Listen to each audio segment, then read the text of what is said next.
Extract 1. You hear an otolaryngologist talking to a patient named Terry Butler. For questions 1 to 12, complete the notes with a word or short phrase. You now have 30 seconds to look at your notes.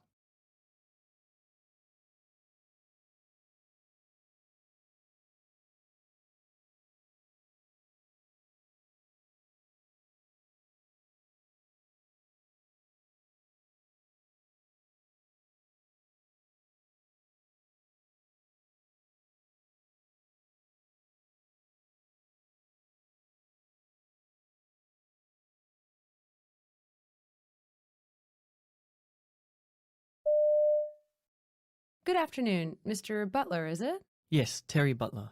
So your GP has referred you because of a problem you've been having with your nose. Can you tell me more about it, please? Well, it's usually when I first wake up, I get a terrible crusty mucus, but it tends to stay around for the whole day. It's been irritating me for a couple of months, actually. I initially thought it had just resolved by itself, but it hasn't. The thing is, and I know it's a bit disgusting, but sometimes when I try to get it out, I've had a little bit of bleeding. It's not a lot by any means, but enough to notice. Right, okay. I've also noticed, for example, when my wife puts on perfume, it's my sense of smell. I can't seem to detect it as strongly these days, so I'm a little concerned over that.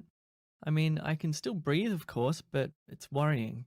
I actually thought I was allergic to something because we recently adopted 2 cats, or maybe it was, I don't know, dust mites or the season, because I suddenly started sneezing. Not all day, but still quite often, regular sneezing. But that's not the case apparently. I know this condition isn't dire, but it does affect my life. The blocked up feeling can really hurt sometimes. I'm sorry to hear it's caused you so much worry.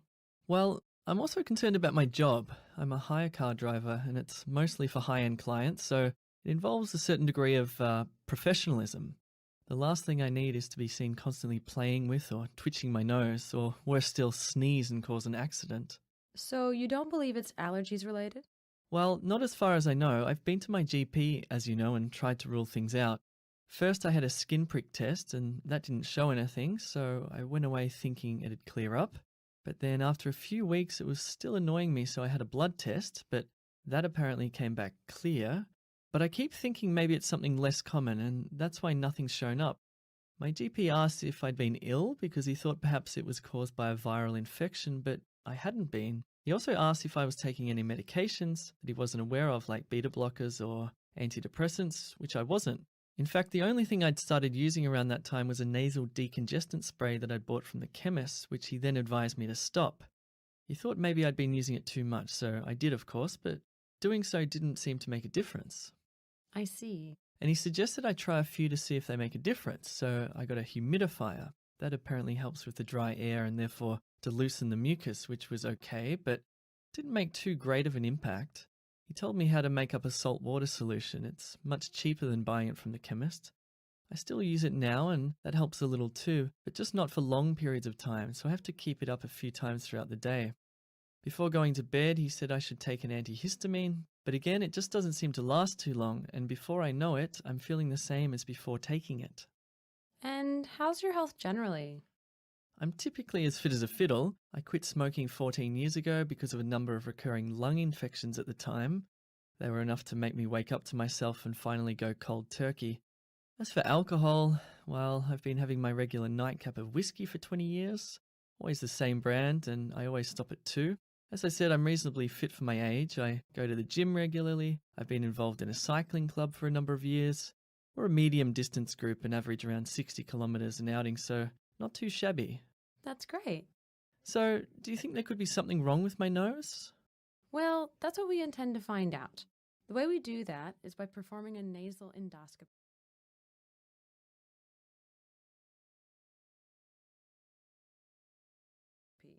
It's a very thin and flexible camera.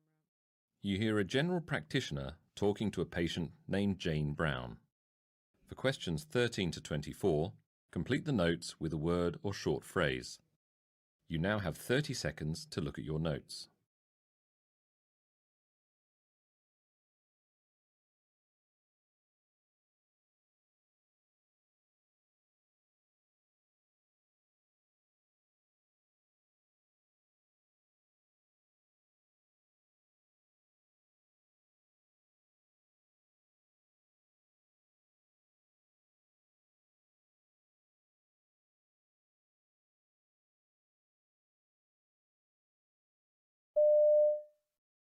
Welcome, Miss Brown. May I call you Jane? Yes, of course. I understand you've just registered as a new patient with this practice. Yes, I've just recently moved to the area and my old doctor's a little too far to travel. No problem, and you've come here today because of some discomfort in your left arm, is that correct? Yes, that's right. Well, it's actually a pain along the bone on the outside edge of my forearm. It's kind of more numb than anything and sort of spreads to my little finger. It started about 2 weeks ago, I think, and comes and goes, but there's definitely something wrong there. It's getting quite painful, especially at night. It's even caused me to wake up a few times. And sometimes if I stretch out my arm suddenly or if I bend it with any force, the pain, it's hard to describe, kind of like a guitar string being wound really tight. Okay, and have you tried anything for it?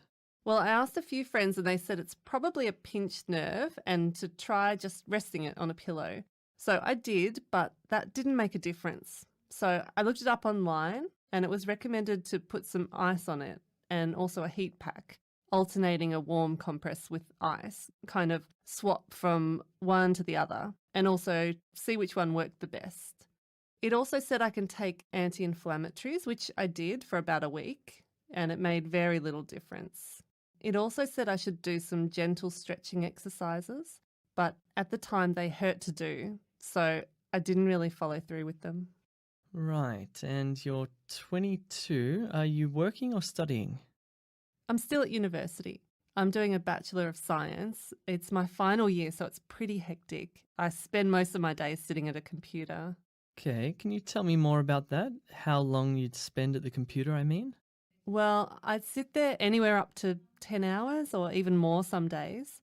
It's pretty uncomfortable at home. We have a really large desk. It's one of those old antique things. My dad bought it at an auction. It's just that it's so high, so my forearms and I guess also my wrists have to lean against the edge of it when I type. Sometimes I sit there for a few hours and don't really move them very much. If I'm concentrating on my work, then I don't notice the kind of pressure I'm putting on them, but I often see that I have deep creases kind of halfway down my arms when I stand up, so I guess it might be quite a lot. Now that I'm saying this, it's pretty obvious that that might be the reason for the pain. I'd certainly say it's a contributing factor. Is that the same at university? Well, if it's a tutorial, then I sit the same way as at home because the tables there are terrible and I'm so used to it. If it's a lecture, we have those little flip-top tables, so I can sit properly with my back straight because there's nothing to lean against and they're a comfortable height. I also have a question, if it's okay. Yes, of course. Would playing a lot of sport help this kind of injury or make it worse? It would depend on the type and the intensity. Well, I play netball on Tuesday nights, not for competition, just a mixed group of friends. I also swim twice a week, but about half a year ago, I joined the university rowing team. That's what makes me really feel it because of the action of my arms having to stretch and bend at the elbow so much. And that causes really intense pain. It's hard and you need to be fairly strong, but I enjoy it, so I want to keep at it if I can. That's another reason I'd really like to get this sorted out. I haven't played any sport for the last 7 days because of the pain, but I really want to get back to it. It's kind of addictive. A break's a good idea. They sound rather rigorous. What I'd like to do now is examine not only your arm, but also your neck and spine. You hear a nurse talking to her colleague about a patient's request to leave the ward. Now read the question.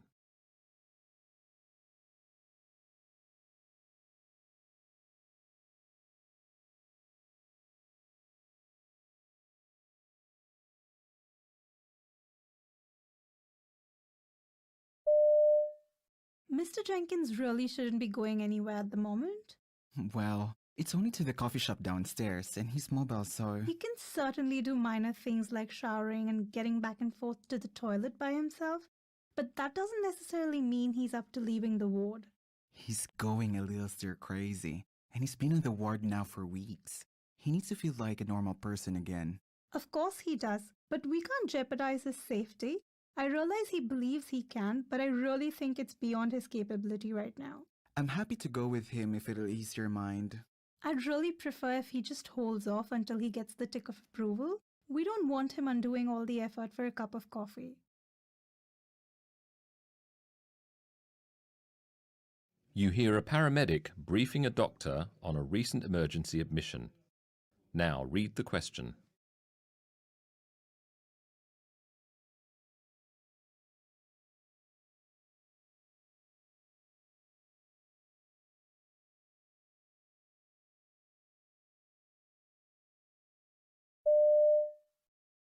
Mr. Tegan has suffered suspected second-degree burns from boiling oil to the back of both hands and forearms. He works as an apprentice chef and was lifting a pot of oil when he slipped, inadvertently scalding himself. Apparently he panicked and his co-workers were forced to hold his arms under cool running water until we arrived at the scene. They also managed to contact his wife, who's on her way. You may appreciate her assistance as he's very distressed and obviously frightened. My colleague has managed to administer oxygen and gave 2.5 milligrams of morphine, but that was as far as he got, as Mr. Tegan continued to put up quite a struggle en route, which is something you'll need to consider before any further treatment. Pain is well controlled at present. You hear an anaesthetist talking with a patient prior to her surgery. Now read the question.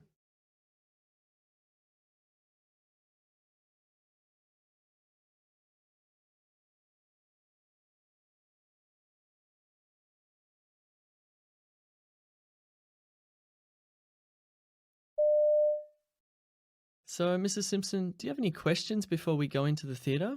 I'm sorry, I think I'm just a little nervous. Everything you told me earlier has gone in one ear and out the other. I see, it's perfectly normal to be anxious before major surgery.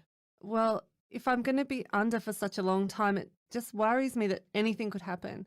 I know there are dangers involved with it, and I think I'm prepared for that, but how will it leave me feeling? Well, I'm really not looking forward to it. It's going to be a lot of rehab and really training myself to walk again. I'm just not sure if I'm up to the challenge. How can I possibly go through all of that when I'm in such agony? It just doesn't seem possible. It's such a long process. You hear a trainee doctor telling her supervisor about an uncomfortable situation she recently encountered with an end-of-life patient. Now read the question.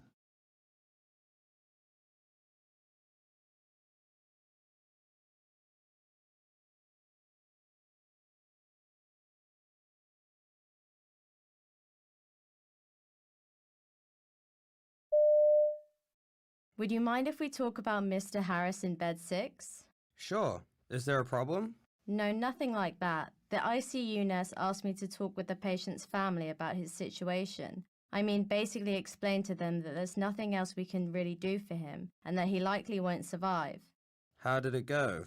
Horribly. They were asking what they should do next, what steps to take. I could barely keep myself together. It was just so hard to talk with them just staring at me like that, with such blank expressions. It was the hardest thing I've ever encountered. I honestly don't think I'm cut out for situations like that. I assure you, it's perfectly normal in such a predicament.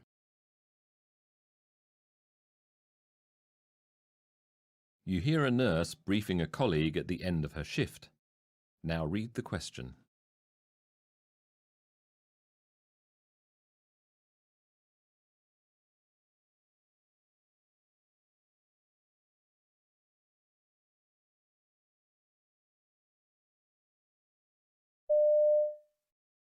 So, in bed 5 is Mr. Benjamin Higgins, 75 years of age, under Dr. Munro.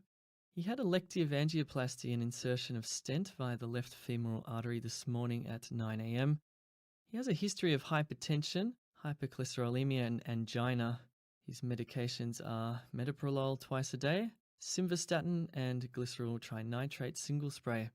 He has no known allergies. With regards to the operation, there were no complications and he returned to the ward today at 11:30 a.m. Did he have any pain at all? He did, just 3 out of 10, mild discomfort.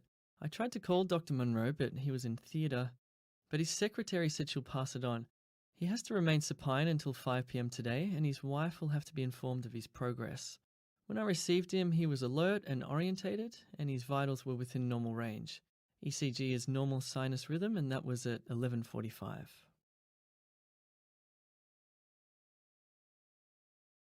You hear a veterinarian and the owner of a cat discussing how to give insulin to her pet. Now read the question.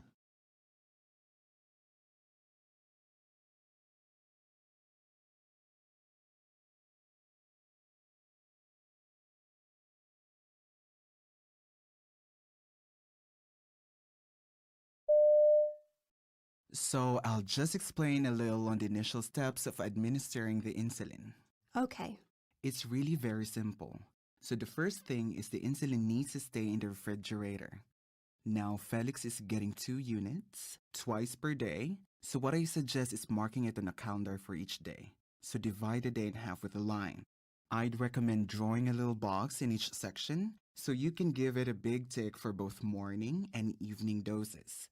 The one thing you don't want to do is double dose the insulin. So you turn the bottle upside down and roll it gently, don't shake it, and then take out a syringe. What happens if you shake it? I could potentially destroy it, so you want to try to avoid that.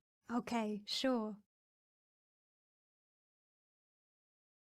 You hear an interview with an optometrist called Henry Chapman, who's talking about the impact of macular degeneration. You now have 90 seconds to read the questions.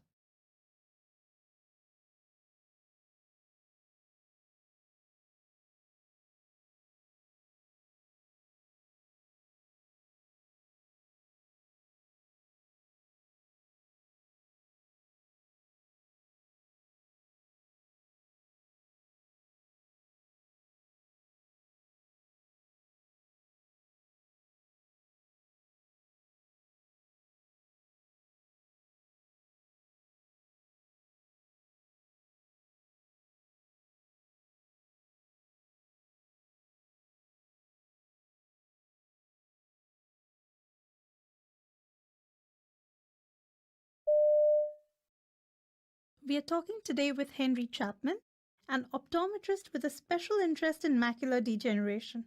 Mr. Chapman, firstly, what is macular degeneration and how did your particular interest in this disease come about?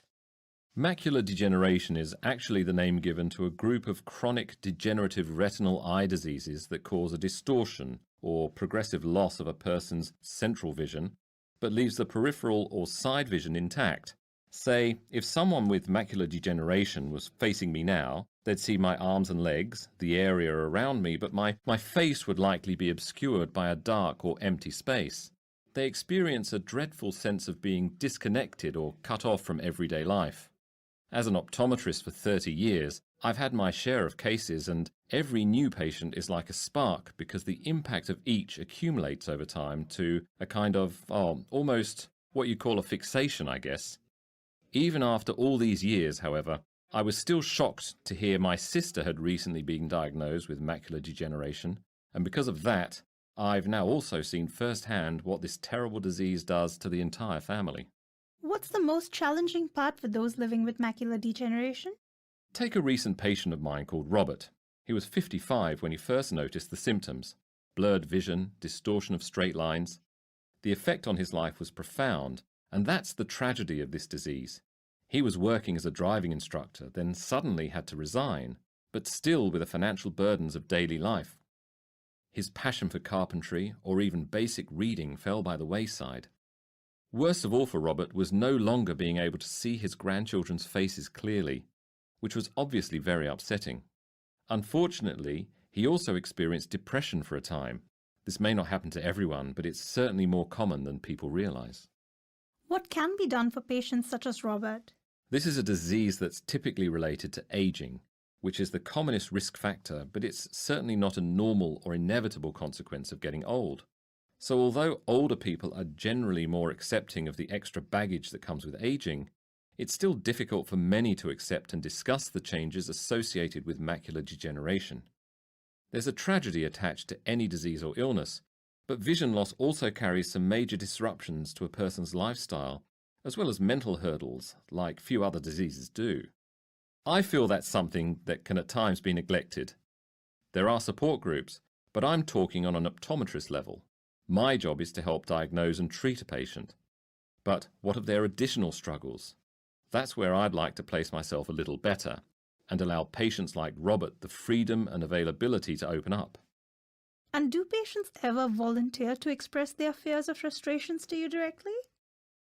They do, but in the beginning what I see is their brave face. They often say, "There's always someone worse off." And that's an admirable trait, but reality soon rears its ugly head. Because macular degeneration doesn't result in total blindness, sufferers are left with partial vision, and I suspect that many patients may genuinely interpret this as being somehow less significant than total blindness, like they don't have the right to speak out.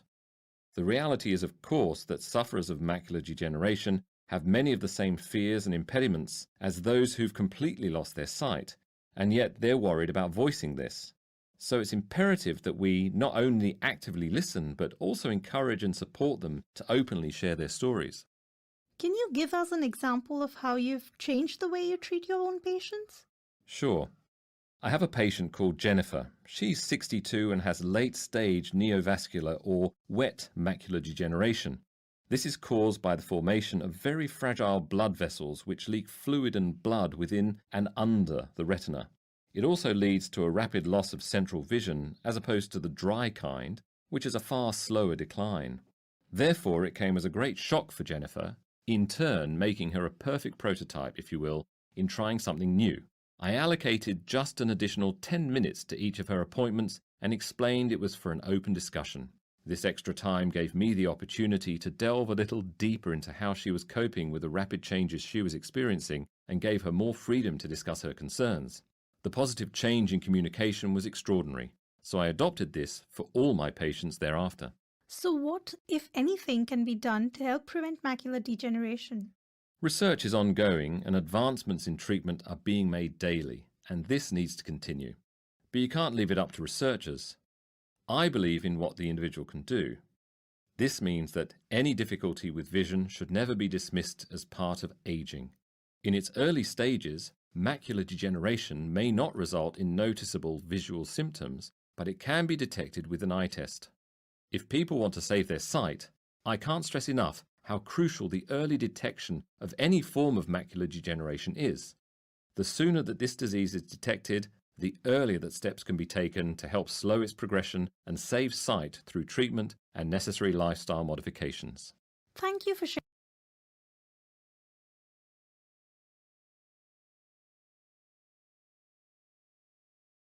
You hear a clinical dietitian called Rebecca Hudson giving a presentation to a group of healthcare providers. You now have 90 seconds to read the questions.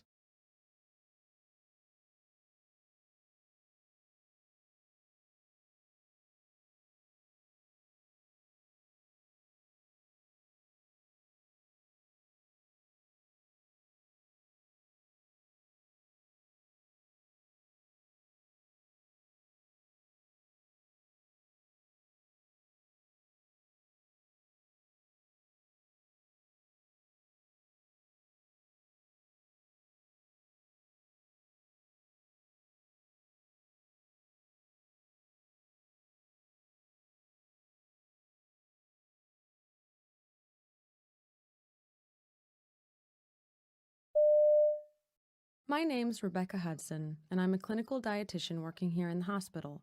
Today I'll be presenting what some consider a very challenging topic, raising the issue of weight loss and obesity with patients. A person's weight is a complex and sensitive issue. Many factors are at play, like concerns about being judged, feelings of embarrassment, or even failure. As a dietitian, I see this on a daily basis. Yet, beginning discussions about weight can still be unsettling for both myself and the patient, who often knows it's coming. This is because, as healthcare providers, we're sometimes uncertain of how to discuss weight-related issues while still providing support to our patients in ways that are empowering and non-judgmental. During the consultation, we strive to get our message across, but if we lack the initial training to do so, chances are we'll lose trust and irrevocably damage the provider-patient relationship that's so vital. We risk stigmatizing or even shaming our patients to the detriment of treatment goals and inevitably patient outcomes. So how is effective communication achieved for sensitive matters? Often a healthcare provider's comments as they open the channels of dialogue with the patient are the most important. A patient's level of comfort in discussing their weight needs to be established. Asking directly if they're okay talking about their general health and weight is the most efficient way to do this. Once the conversation is moving, I've personally found that tactfully choosing terms like excess body weight or above ideal body weight far easier on the ear than excess fat or obese. This practice is very important in establishing trust. One method I've found very useful during this time is not referring to them as the condition. It's common these days to hear that a patient has diabetes rather than is diabetic. This crosses over to has obesity rather than is obese. The next step in maintaining dialogue with the patient is by way of open-ended questions and ensuring we articulate them the way they're intended. This is achieved by first eradicating all implicit assumptions and bias about obesity to ensure that we don't give patients a feeling of being judged. Let me give you an example. The basic questions used by dietitians are based upon 3 of the main factors that influence a person's weight: their eating, drinking, and exercise patterns, as well as their previous attempts at weight loss. If I say, I think you need to lose weight, this is my opinion, a judgment. Now consider an alternative like, are you interested in losing some weight? This suggests that you're likely sympathetic to any past attempts, that you're willing to provide them with support across the board, and it allows the patient to begin the conversation without feeling judged or criticized. There are, of course, occasions when consultations don't go as planned, even after your support has been well established. I'm a strong believer, as are many of my colleagues, in relating a patient's weight to their current medical condition, whether it's diabetes, heart disease, osteoarthritis of the knee, or disease of the eye. Regardless of the condition, the general health of the patient is paramount. This is a technique that, when employed with tact, will prove a very persuasive one, as often obesity is considered a separate issue. So, when it's seen as a contributing factor, and therefore one that, if brought under control, may reduce symptoms such as chronic pain, the effort needed to make the change soon appears less significant. Education and ongoing support for the patient will reinforce a healthcare provider's advice and recommendations. This can be as simple as providing patient fact sheets and brochures about their current condition, as well as the benefits of weight management.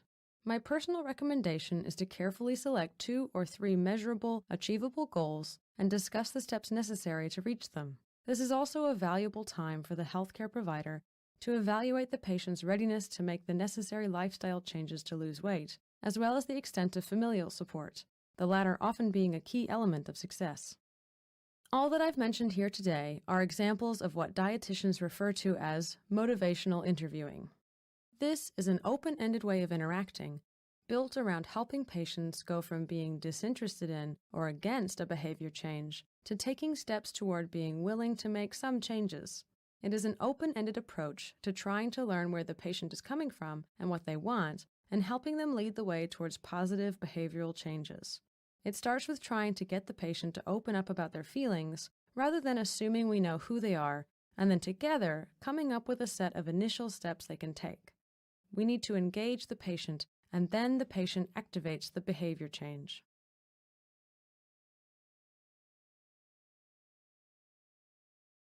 You now have 2 minutes to check your answers.